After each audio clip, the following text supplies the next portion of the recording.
G'day guys, hopefully I didn't leave you hanging too long between the material selection and design video to the real man work video. So first up, I'm going to get this board, chop it up into 4 pieces and machine it, joint it, glue it up into the top panel. Let's go. Oh, it's so heavy. Not really. Alright, so a slight change of plans. I put this up onto the saw and I was about to start cutting and I've just gone bang bang bang. That's too short. For some reason I thought these were 4 metre boards. They're only 3.5 metres long. I need 4 pieces at about 1 metre long. So 4 metres. I got 3.5 metres. So I'll get 1, 2, 3 pieces out of this. Plus I'll get this one to match up here somewhere. It's slightly different timber, but it'll be close enough. Oops.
So I'm just trying to get all of my components without hitting these gum veins. So that's all going to be wasted. I can only just get it out of this with the board there, if it's nice and straight, which it is. That's going to be wasted there. Do your best, see what you can dodge. If you can dodge it, great. If you can't dodge it, fill it.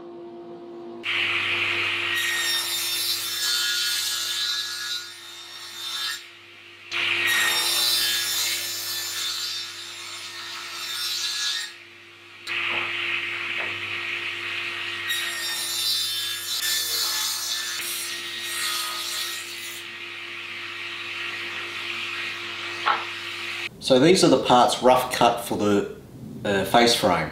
I want them all to be clean and of the same material, of the same colour and same board, same grain, pattern, density and whatnot.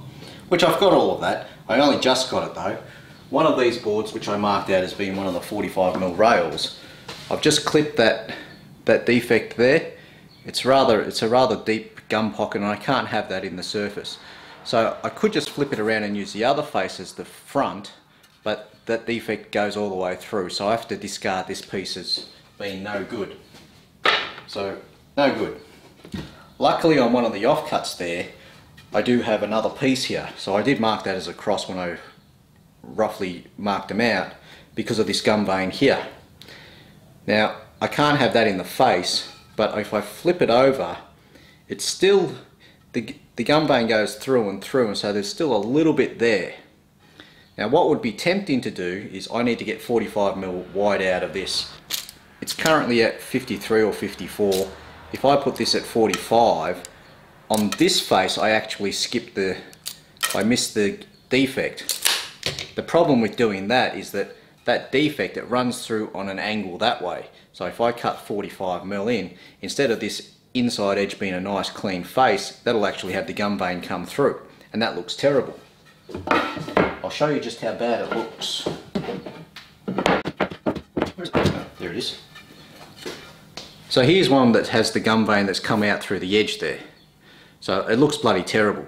Although you can't really see it in the finished piece, I don't want it to be in there. I don't mind if there's a defect through the face like that. That's not nice, but it's there.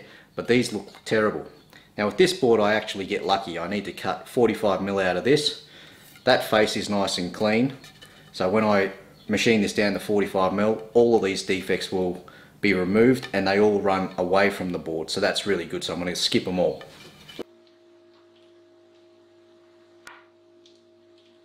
So here I'm just setting up to straighten this board on the jointer. I found that it's concave on the bottom there, so instead of running it end to end, I place it over the blade halfway and then just push it forward and take off one end. Much the same way as what I would do if I was using a hand plane to flatten a concave surface there. And I'll just keep going. I'll take another look at it now. Getting closer to straight, but it's not quite there yet. Now I can hear that the blade just touched it as I placed it down on top of it, so I know that's pretty well close.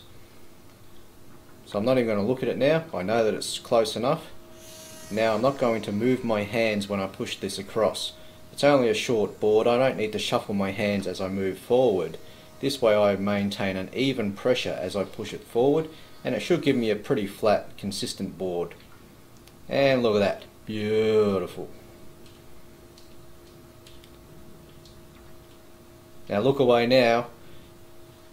I'm about to risk my fingers just because I don't like the European guards and it doesn't set itself automatically like a good old-fashioned pork chop guard, which I really love. Don't like these Euro guards, they're terrible. Mark my 2 reference faces and I'm off to the thicknesser.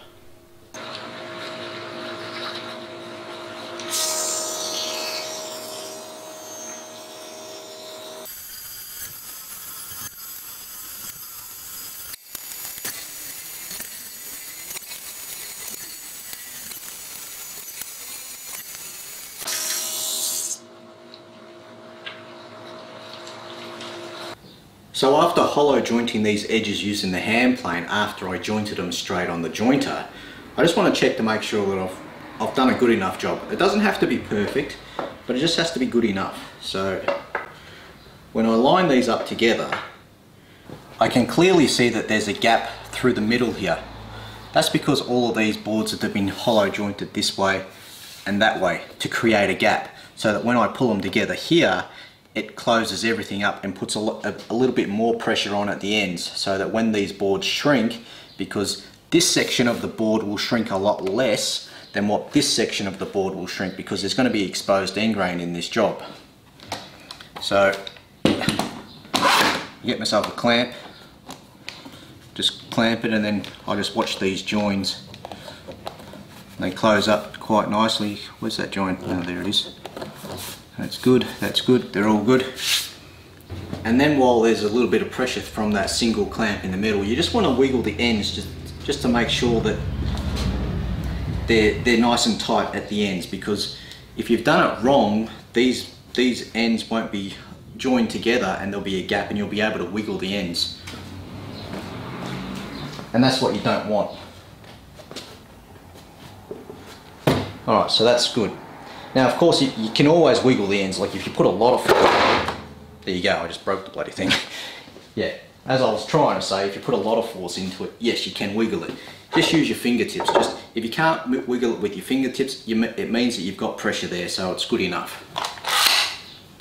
Alright, let's get this thing glued up. So then the next thing that I need to work out is how many clamps do I need? Well, my overall panel is at 1,000 millimeters long, a meter long. What's that? 3.5 feet long. So how many clamps do I need for a meter long? Well, that's irrelevant. What is relevant is how wide is this board and that board. Now, if this was 20 mil wide, I would need a hell of a lot of clamps. If it's, I think it's 140 mil. 140 mil. If it's 140 mil wide, I need to put my first clamp at least, or at most, 70 millimeters in from the end. From that point there, I take my width, 140 mil, multiply that by 2, 280 mil. There's another one. 280 mil, there's another one. 280 mil, there's another one. So, roundabouts anyway. I don't even know how far I've got these apart. 270, 290, 260. Oh, that works out really well. So there you go. So, and that's because if this is 140 mil wide and I put a clamp in here, the pressure extends out in a 45 degree cone. So it comes out here and hits there, comes out there and hits there, but I've missed this clamp. But when this clamp comes out, it now puts pressure on those points. Perfect. So triangle, triangle, triangle, triangle, triangle. So technically this is enough clamps, just 4, but I want to put a couple on top because tonight's going to be, the weather's terrible at the moment. It's humid, it's hot. Tomorrow's going to be even more humid and more hot, more humid. English sucks, I tell you. Alright, let's get this done. Type 1 original today. I'm going to glue both surfaces because I can. Some will say that's too much glue, and they're correct. But when I put enough clamping pressure on there, any excess glue, which there'll be a lot of, will just get squeezed out. So it always guarantees me having at least enough glue, whereas I'm never going to have not enough glue. And I also wet this brush in water just beforehand, just so the brush doesn't absorb all of the glue. It still does to some point, but not too bad. Now that I've got glue everywhere and it's all set up ready to go, I just want to bring a clamp up just to put a little bit of pressure on there. That was hardly anything. Now that they're kind of squeezed together, I want to get clamps or something on the ends just to hold them flush. Don't just do it like that. Don't just assume that they're now flush. Always check it. So it's slightly out. So if I now focus more on that side, it'll bring that one down a little bit. Now it's perfect. Perfect.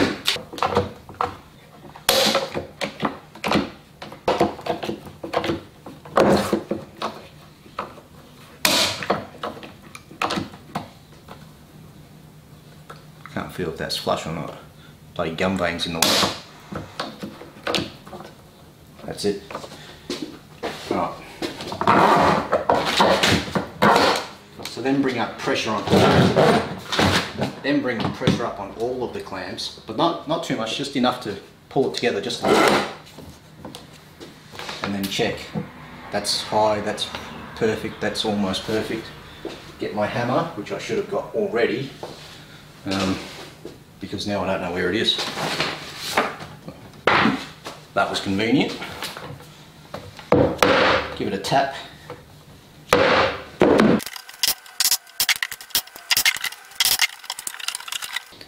So before it gets too hot inside the garage here, I want to get the 18mm sheet of veneered MDF, cut the size for the 2 side panels. Now, when I cut through, it's going to break out this bottom edge here.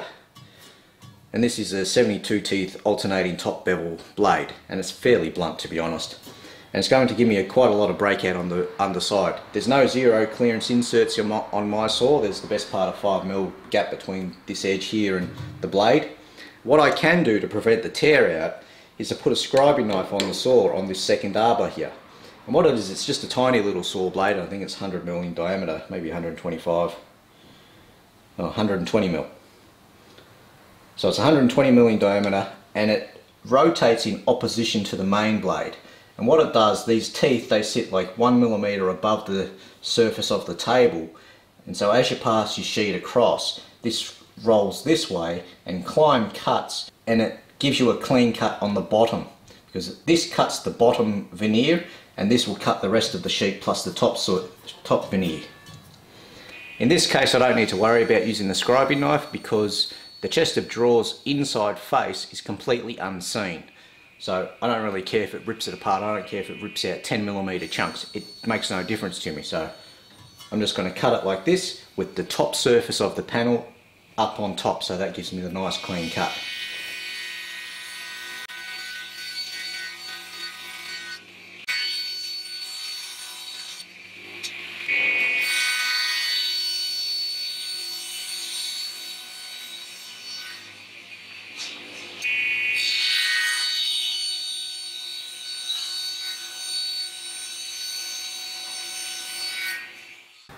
So there's my 2 side panels. As you can see, I've deliberately lined up the veneer pattern on both sides because it is very distinctive. You've got a dark line, dark line, dark line, dark line, I want that to flow from both sides, so that when I stand this panel up this way and then this panel up that way, it'll look pretty much the same side by side, or but from both sides. And you can also see that this band is a lot wider than this band here. I'll make this one the front, and then when I apply the face frame on there, okay, it's a massive difference in colour between the face frame and the side panel. Adds a bit of interest, intrigue, feature. We love the word feature around here. So now you can see that this distance here from the front of the face frame to the first line is about 70mm. Same over here on the back. So it all works out, all comes out well. And just out of interest, if you want to see how much tear out you can get on the underside of these panels, if I put that up and get it to focus, that's the underside. It just blows it apart, it just rips it apart. Okay, fair enough, I've actually gone out of my way to make sure that any tear out is on the bottom by raising the blade all the way up. But if you look at the top surface, it's a nice clean crisp edge. So a job well done on my behalf, I reckon. So now it's time to work on the face frame. First thing I need to do is, since I've already machined up this timber yesterday, I want to dock it to an accurate length, taking into account the mortise and tenon joinery that's going to join this together. So I've got myself a cutting list here. This is what I was working on yesterday, or working from. So I've got my face frame materials.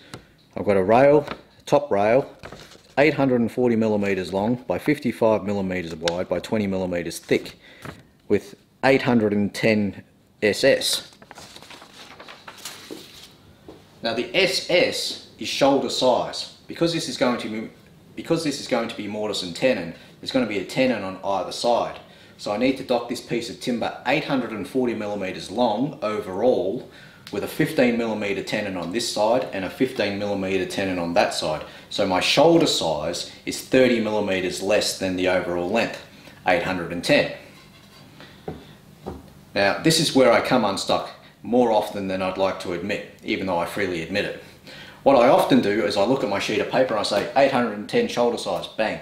I go over to the saw, set my stop, 810, dock it, bring it over to the workpiece and I say, oh, I've got no more material to put a tenon on there. I guess everything's going to be 30mm shorter from now on. I wouldn't say that, I would go out of my way and redock material. As if.